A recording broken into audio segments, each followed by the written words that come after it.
صباح الخير، صباح السعادة، صباح الجمال على عيونكم يا رب. ازيكم عاملين ايه؟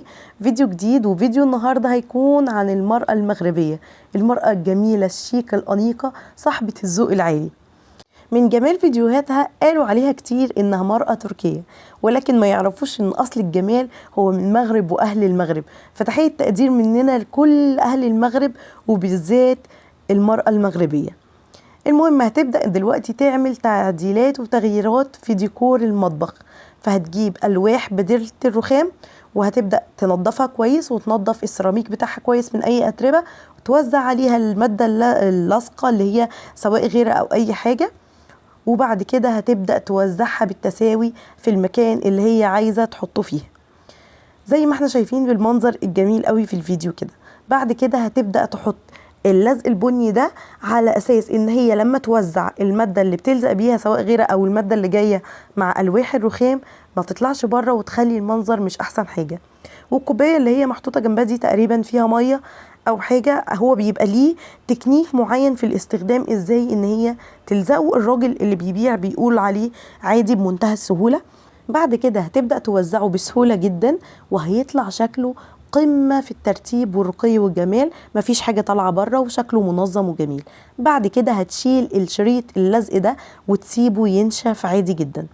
هتجيب الورق الأبيض الشريط الطويل ده، وهتقص بمسافة تعمل إطار لألواح بديلة السيراميك اللي هي حطاها فوق، عشان برضو تداري أي جزء باين من السيراميك، لأن هو بيبقى ليه عرض معين. فهي وزعته هتداري بقى الأبيض بالشكل الجميل ده. وكمان ما تتخيلوش الشكل الذهبي اللي موجود هي اللي عاملاه بايديها، هو مش في دولاب المطبخ، هي اللي حطاه وسايبانا مكانها. هي هتبدا تعمله، هتاخد قطرات ميه وتقوم جايه مسحاه ومنضفاه كويس جدا من اي اتربه، وبالورق الذهبي ده تقوم جايه حطاه وتلزقه بوسطة بطاقه او اي حاجه. وبعد كده اي زيادات فيه هتشيلها عن طريق القطر، بحيث ان اي زياده موجوده ممكن مع استخدامك الكتير للمطبخ يطلع منك. وطلع شكله بقمة الجمال. بصوا الرقي بصوا الشياكة والأناقة، جميل جدا. لو تتخيليه لو انت شفتيه هتقولي ان هو اصلا معمول في الدولاب كده، ما كنتش اتوقع ان هي اللي عاملاه، بس بصراحة طلع تحفة جدا. بعد كده هتبدأ تنظم الدرج بتاعها، يعني حاجة جت في السكة مش معقولة هنسيبها، يعني لازم ننظمها. فنظمت الدرج، وبعد كده بدأت تعمل التوزيعات بره. قبل ما تبدأ التوزيعات هتبدأ تلزق شريط الليد بتاعها.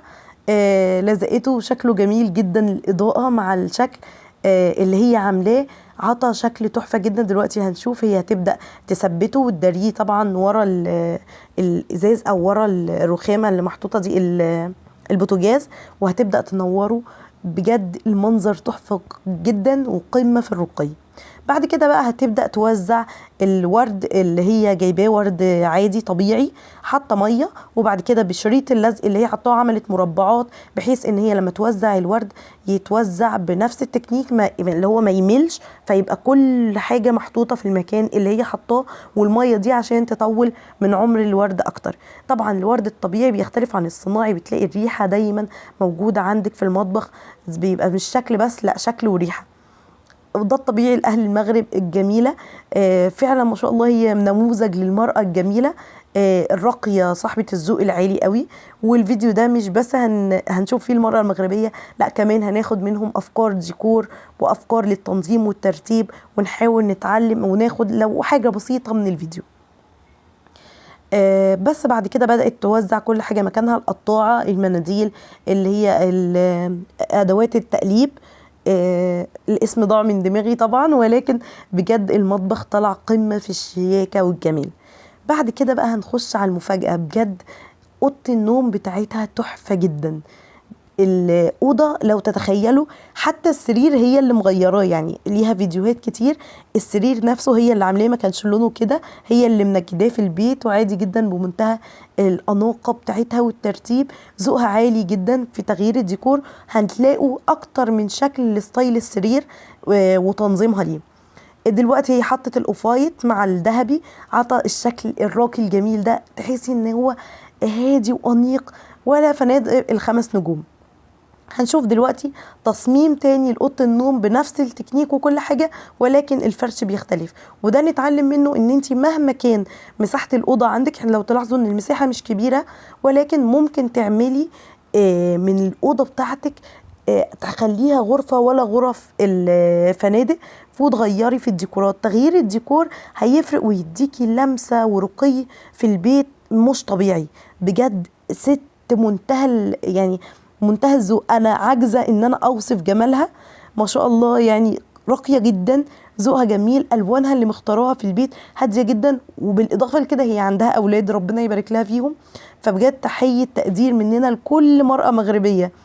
بعد كده هتخش على اوضه الاطفال، تبدا تنظف فيها، تلمع كل حاجه، تلم طبعا الكراكيب. زي ما انتم عارفين اي بيت مصري او اي بيت عربي بيبقى فيه اطفال، لازم بيبقى فيه زي ما شفنا في الفيديو كده اللي هي كل حاجه منتشره. فاحنا نحاول ان احنا نلم ونجاهد كده ونسيطر على الموقف قبل ما الاطفال يسيطروا علينا. بدات تركب الستاره وكل حاجه بتعملها. كمان لو تلاحظي عن اهل المغرب بالذات، عندهم حاجة ان هو ما شاء الله مرأة محبة جدا لبيتها، منظمة أنيقة.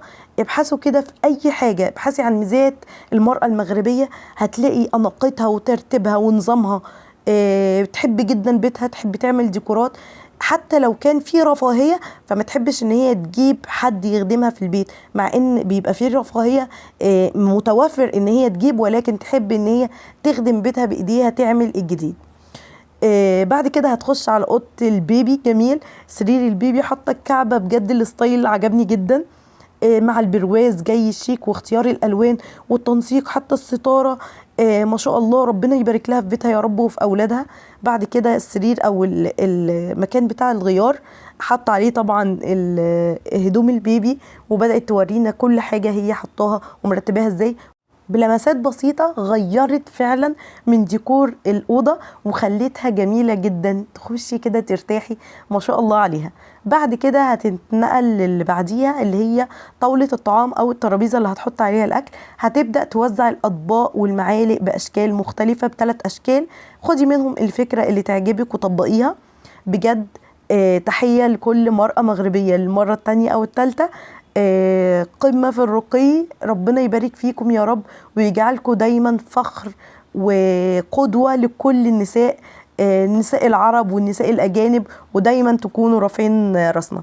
أتمنى فيديو النهاردة يكون عجبكم، حطوا لايكات كتير، وعايزاكم تشجعوني بالكومنتات. ولو انتي لسه مش مشتركة في القناة فاشتركي في القناة عشان تشوفي بقية النساء القدوات من البلاد المختلفة. اتمنى فيديو النهاردة يكون عجبكم وما طولش عليكم اكتر من كده، والسلام عليكم ورحمة الله وبركاته.